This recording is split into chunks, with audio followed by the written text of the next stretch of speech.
नमस्कार, मैं आपके साथ तरन्नुम। सीधा आपको लिए चलते हैं जहां सीएम पुष्कर सिंह धामी कार्यक्रम में शामिल हुए। क्या कुछ कह रहे आपको सुनाते हैं। मुझे आज इस अवसर पर यहाँ उपस्थित होकर आप सब लोगों के बीच में और इतने शालीन चेहरे अनीता जी यहाँ दिखाई दे रहे हैं। मैं बहुत कार्यक्रमों में इस सभागार में आया हूँ, अनेक कार्यक्रम, बड़े बड़े कार्यक्रम, बड़े समारोह, लोकार्पण समारोह, विमोचन समारोह, अनेक कॉन्क्लेव, लेकिन आज जितने शालीन चेहरे यहाँ पर दिखाई दे रहे हैं, मुझे शायद ये पहली बार जो है और अलग अलग क्षेत्रों के, मैं कह सकता हूं कि पूरे एक पूरा समूह, वो क्रीम पूरे राज्य की यहां मुझे दिखाई दे रही है। और आज जब अभी कार्यक्रम की शुरुआत में मुझे आपने बताया कि साई नवी विजुअल लर्निंग करिकुलम 250 से भी अधिक विजुअल लर्निंग संसाधनों एवं इंक्लूसिव एजुकेशन मिशन 2030 से जो जुड़ी हुई प्रदर्शनी है, उस प्रदर्शनी का भी अवलोकन करने का यहाँ पर अवसर मिला है। और इस पूरी पहल को देखकर सच में मुझे पूरी तरह से विश्वास हो गया है कि एक संवेदनशील सोच, सकारात्मक विचार और संकल्प जब मिलते हैं तो फिर जो केवल शिक्षा केवल किताबों तक सीमित नहीं रहती है, बल्कि वो एक जीवन में सकारात्मक सोच, सकारात्मक विचार और सकारात्मक परिवर्तन लाने का बहुत बड़ा माध्यम बन जाती है। ये केवल कुछ पुस्तकों या शिक्षण सामग्री का केवल एक शुरुआत हो रही है, लोकार्पण हो रहा है, एक समारोह हो रहा है, ऐसा नहीं है। बल्कि मैं समझता हूँ अनीता जी ने जो प्रयास किया है, उनके साथियों ने जो प्रयास किया है, हमारे रमेश भट्ट जी ने जो उसको एक तरह से संयोजन किया है पीछे से, तो ये शिक्षा को और अधिक सरल तरीके से और अधिक प्रभावी तरीके से और सभी के लिए समावेशी बनाने की दिशा में एक बहुत महत्वपूर्ण पहल है। और इस पहल के लिए मैं अनीता जी को और उनकी पूरी टीम को इस प्रेरणादायी पहल के लिए बहुत बधाई देता हूं। और अनीता जी ने अपने जीवन के अनुभवों को केवल, लोग पढ़ते हैं, लिखते हैं, बड़े बन जाते हैं, बहुत नाम सम्मान सब हो जाता है, लेकिन वो अपने तक ही सीमित हो जाते हैं। इन्होंने ऐसा नहीं किया।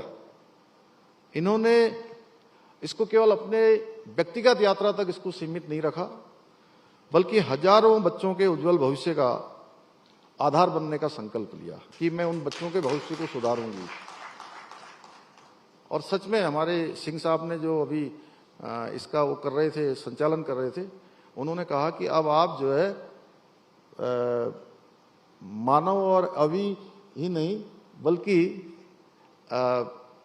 हजारों के बाद लाखों बच्चों की मां बन जा रही हैं। उनके जीवन को परिवर्तन करने में बहुत बड़ा योगदान आपका होने वाला है। और समाज की इससे बड़ी सेवा कोई नहीं हो सकती है। आपका ये प्रयास सच में हम सभी के लिए प्रेरणादायक है। और मुझे राज्य के मुख्य सेवक के रूप में इससे ज्यादा खुशी क्या हो सकती है कि हम सालों साल से रिवर्स पलायन की चुनौती का हम बड़ा सामना कर रहे हैं। ये हमारे लिए बहुत बड़ी चुनौती है।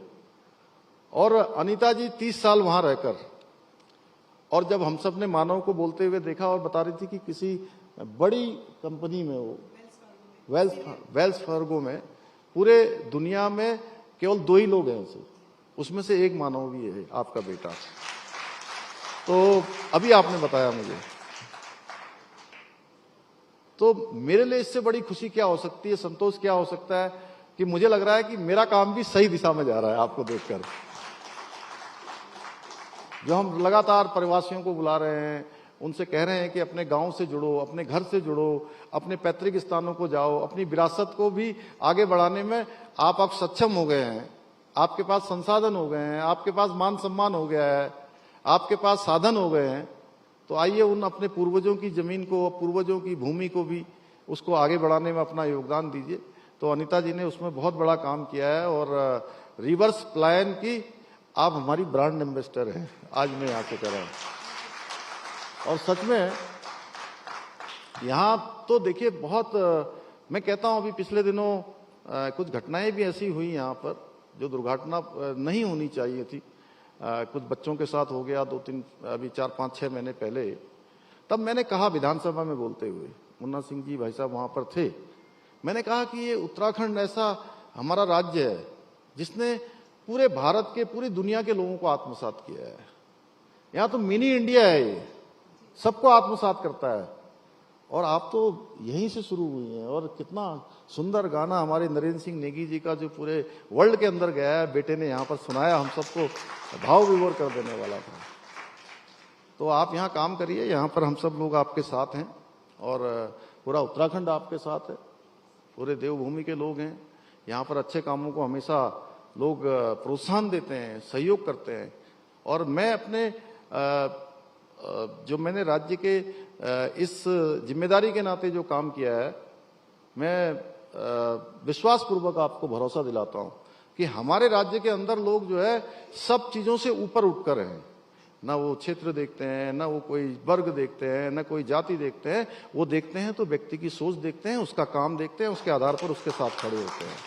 और इतने सारे संकट, इतने सारी चुनौतियां मैंने 5 साल जो अपने इस कालखंड के पूरे किए हैं, इस कालखंड में मैंने देखा है कि अनेकों बार बहुत सारी चुनौतियां जिनका हमसे कोई लेना देना नहीं होता था दूर दूर का, लेकिन वो आकर सारी केंद्रित हो जाती थी मेरे ऊपर या पूरी सरकार के ऊपर।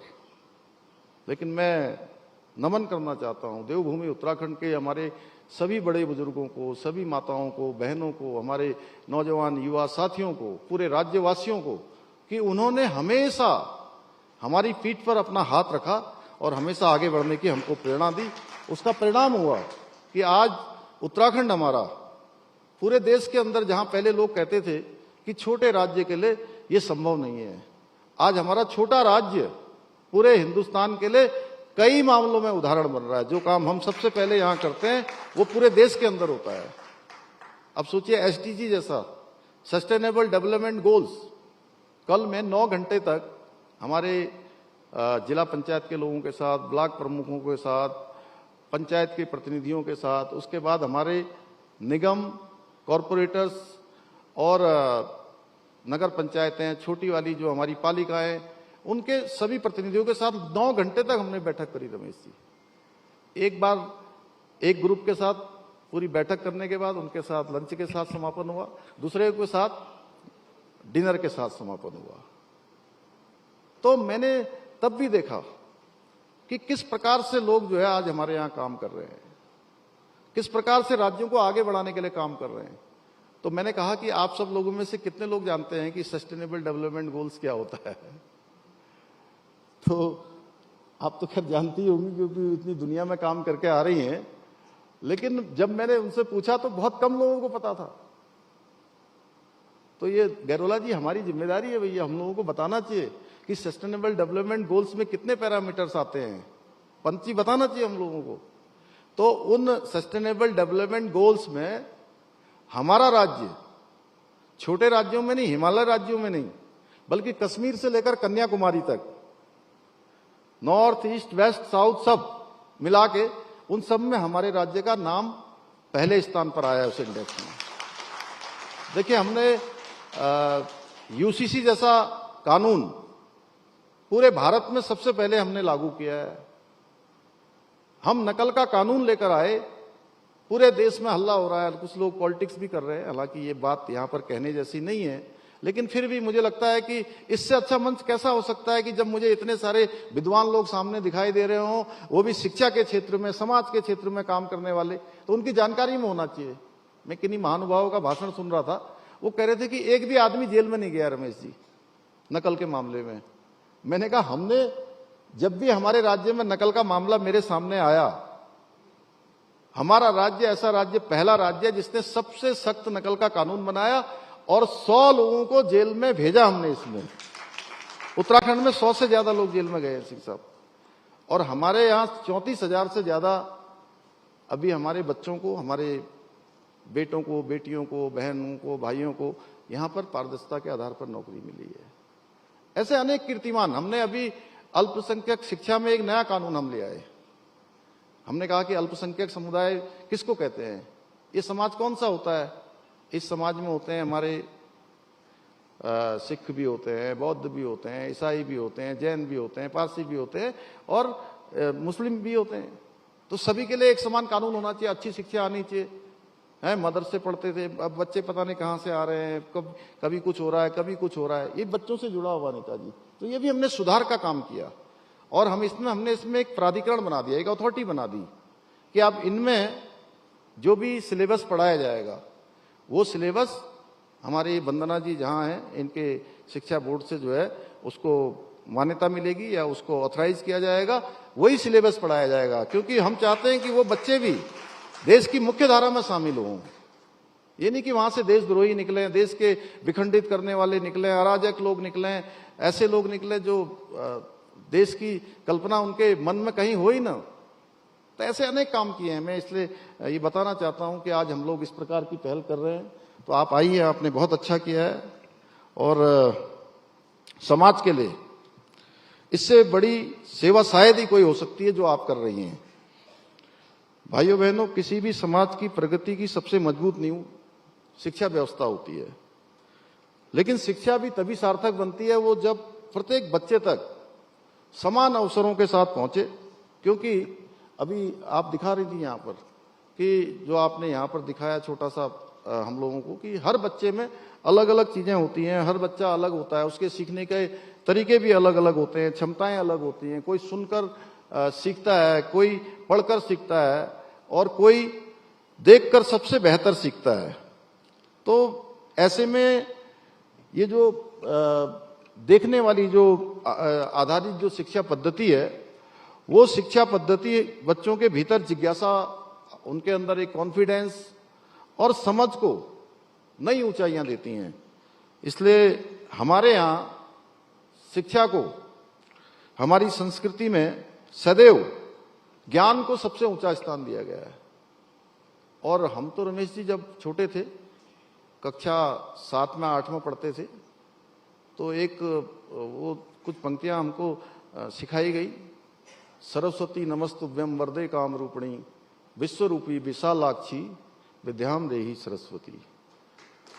तो और हमारे शास्त्रों में भी कहा गया है सा विद्या या विमुक्ति, अर्थात वही विद्या है जो मनुष्य को अज्ञान से और बंधनों से मुक्त करे, प्रकाश की ओर ले जाए, अच्छे मार्ग की ओर ले जाए, सन्मार्ग की ओर ले जाए।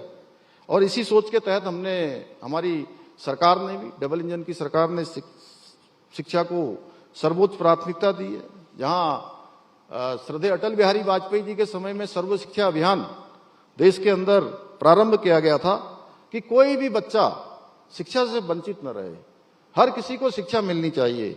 और आज उसी संकल्प को आदरणीय प्रधानमंत्री मोदी जी ने नई ऊर्जा के साथ नई दिशा देने का काम किया है और NEP 2020 लागू की गई। और इसका भी उद्देश्य था कि बच्चों को पढ़ाना ही नहीं बल्कि उनमें सोचने का, समझने का, इनोवेशन करने का, आत्मविश्वास से आगे बढ़ने का और योग्य बनाने का। और हमारी सरकार भी राज्य की शिक्षा व्यवस्था को आधुनिक बनाने के लिए, उसको टेक्नोलॉजी और क्वालिटी युक्त बनाने के लिए लगातार काम कर रही है। आज प्रदेश में हम smart class, ICT lab, PM Shri विद्यालय, अटल उत्कृष्ट विद्यालय, डिजिटल शिक्षण सामग्री, साइंस एंड इनोवेशन आधारित शिक्षा को हम लगातार बढ़ावा दे रहे हैं।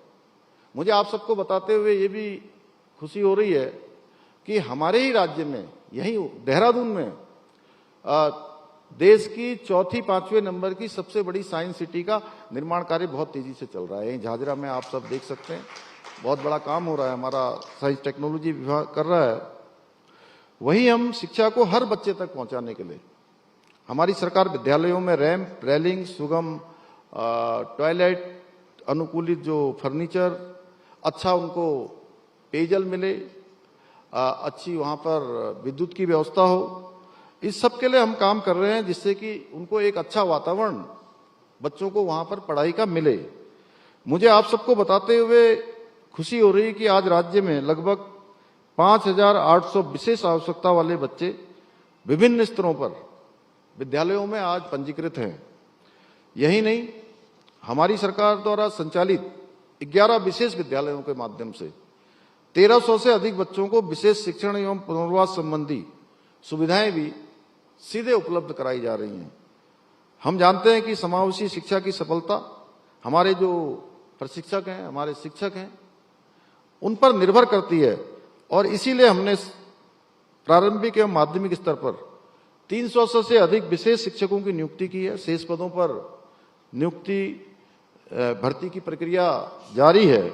हमारा लक्ष्य है कि समावेशी गुणवत्तापूर्ण शिक्षा सभी को मिले, सभी के लिए सुनिश्चित हो, जिसमें राज्य का प्रत्येक बच्चा, चाहे उसके लिए परिस्थितियां कैसी भी हों, अपनी पूर्ण क्षमता के साथ आगे बढ़ सके और भारत के निर्माण में, राज्य के निर्माण में अपना योगदान दे सके। भाइयों बहनों, मैं एक बात और कहना चाहता हूं कि आने वाला जो समय है वो केवल सूचना का नहीं होगा, बल्कि आने वाला समय इनोवेशन का होगा, एक क्रिएटिविटी का होगा और स्किल का होगा। तो ऐसे समय में हमें अपने बच्चों को केवल हम उसको एग्जाम के लिए तैयार करें, ऐसा नहीं होना चाहिए। केवल परीक्षा के लिए नहीं, बल्कि जीवन के लिए उसको तैयार करना है कि जीवन के हर फील्ड में वो जहां भी जाए वो अपना काम करे। मैं प्रयास करता हूं, मैं आपको समय थोड़ा जरूर ज्यादा हो रहा है, 2-4 मिनट और मैं बोल रहा हूं, लेकिन मुझे लगता है कि मैं आप सबके सामने बोल रहा हूं, इस जिम्मेदारी पर हूं। कोई मैं ऐसा नहीं कह रहा हूं कि मैं ऐसा मैं ही करता हूं, मेरे जैसे उस समय के सभी लोगों ने किया होगा। हमने अपने कपड़े धोने से लेकर, प्रेस भी नहीं होती थी उस समय, हमारे पास प्रेस नहीं होती थी जी, वो उसको इस्त्री बोलते थे ना। हम कैसे करते थे इस्त्री? कपड़े धोने के बाद, सूख जाने के बाद कपड़ों को ठीक से मोड़ के, झाड़ जुड़ के, उसको करके, मैं और बड़ी दीदी उसको हम अपनी तकिया के नीचे रख देते थे, तो उससे हम प्रेस करते थे।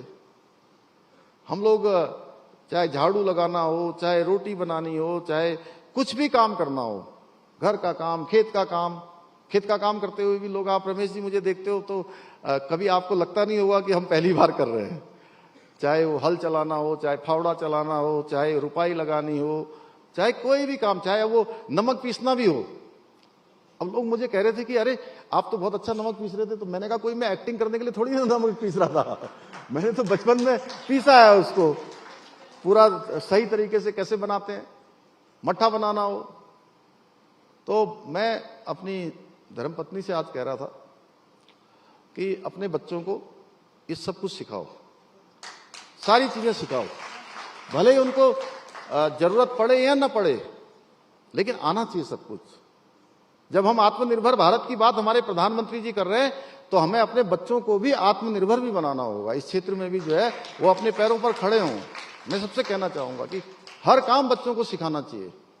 कई बार हम सोचते हैं अरे बड़ी परेशानी में बच्चे आ गए हैं, बड़ा ये हो गया है, अरे हम उनको टफ लाइफ दें शुरू से, तभी वो जीवन में सक्सेस होंगे। यानी कि हर बार उनको बरगद की तरह से छाया देने की कोशिश करेंगे तो बिल्कुल समझ लीजिए कि उनका व्यक्तित्व का विकास कैसे होगा, मुझसे ज्यादा बेहतर आप जानते हैं। मैं भी चूंकि बच्चे बड़े हो रहे हैं, मैं उनको भी देख रहा हूं, तो मुझे लगता है कि जैसा मैं देखता हूं वैसे ही मुझे लगता है कि सब बच्चों के साथ होना चाहिए, क्योंकि सभी के बच्चे उतने ही प्यारे होते हैं जितने हमें अपने बच्चे होते हैं। तो इस प्रकार से उनका लालन पालन होना चाहिए। इसलिए हमको बच्चों को आगे भविष्य के लिए इस प्रकार से तैयार करना होगा, और ये कार्य हमारा तभी संभव होगा जब शिक्षा पुस्तकों से निकलकर अनुभव में, प्रैक्टिकल में, और उनके जो बिहेवियर है, उनके व्यवहार से जुड़ेगा, उनके कार्य व्यवहार में आएगा, रोजमर्रा की दिनचर्या में आएगा। आज साइन अभी लर्निंग ने इसी दिशा में बहुत सराहनीय कदम उठाया है।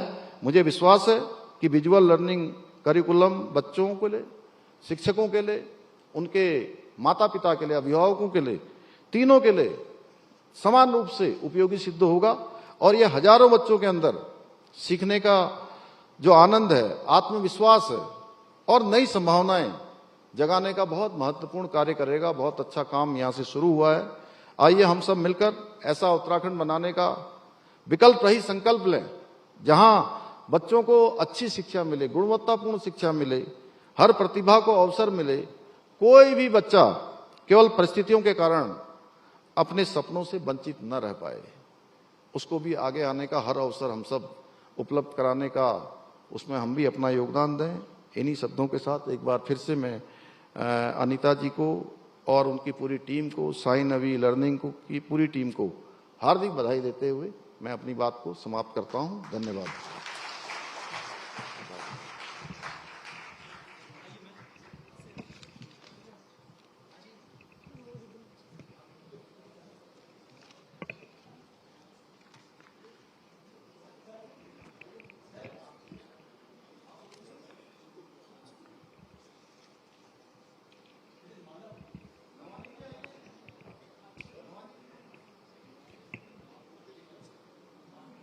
विकल्प रहित संकल्प का नारा देने वाले और वास्तविकता में उसको व्यवहार में उतारने वाले यशस्वी मुख्यमंत्री,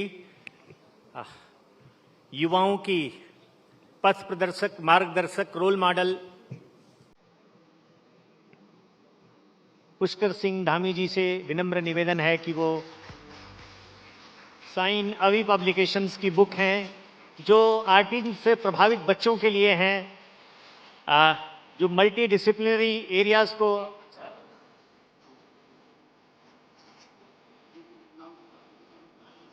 नाम है, अच्छा नाम है, ये नाम यही है, एक मिनट नाम है।